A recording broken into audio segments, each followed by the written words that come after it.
So yun na nga, kakatapos na ng biometrics natin para sa US visa. Ayan, nakaabot yung passport natin.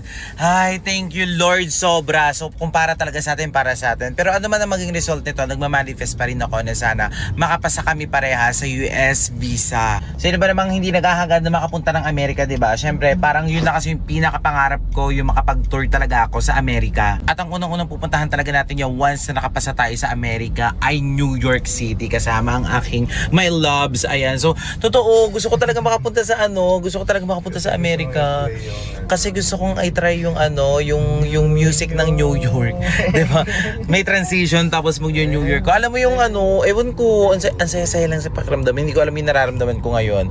So, ano man mangyari, nagmamanifest ako na sana pumasa. Hindi ako titigil hangga't hindi ako pumapasa sa US visa. Hindi kami titigil. So, yun lang, gusto ko lang i-share yung journey ko sa pagpunta ng US, sa pagpunta ng Amerika. Kasi biggest dream ko talaga yun. Kahit naman siguro sino, 'di ba?